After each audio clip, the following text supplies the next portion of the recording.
ఎన్నికల్లో హామీ ఇచ్చినట్టు ఈ చంద్రబాబు నాయుడు గారు ఆటో వాళ్ళకి 15,000 ఇవ్వటం మీకు ఎలా అనిపిస్తుంది? చాలా హ్యాపీగా ఉంది సార్ నాకైతే.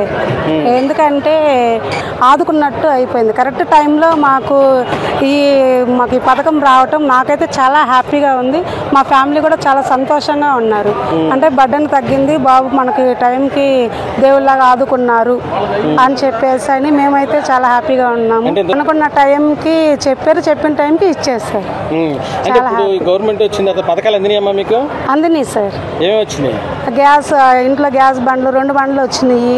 మళ్ళీ తల్లికి వందనం వచ్చింది. చాలా హ్యాపీ సార్. మా ఫ్యామిలీకి సేవ్, అంటే మా వారు హ్యాండిక్యాప్డ్, సో దానివల్ల మాకు అంతో ఇంతో మా ఫ్యామిలీకి బాగా సపోర్ట్ అయింది. వచ్చిన ప్రతి రూపాయి అయినా సరే మేము బండికి కానీ కిస్తులు కట్టుకోవటానికైనా దేనికైనా సరే పిల్లల చదువులకి ఉపయోగించుకోవటానికి తల్లికి వందనం. సో కాబట్టి మా బాబుకి ఫస్ట్ టర్మ్ ఫీజు కూడా కట్టేసాము. సో చాలా హ్యాపీ. అంటే గవర్నమెంట్ ఏం చెప్దాం అనుకుంటున్నారు మీరు? గవర్నమెంట్కి, చంద్రబాబు నాయుడుకి చాలా ధన్యవాదాలు సార్. ఎందుకంటే మాకు ఈ షీ ఆటో తీసుకొచ్చింది కూడా మాకు రావటం వల్లనే మేము ఒక అడుగు స్టెప్ ముందుకు వేసామని అంటే చంద్రబాబు నాయుడు పుణ్యమే అన్నమాట. సో ఆ సార్కి మేము ఎప్పుడూ రుణపడి ఉంటాము.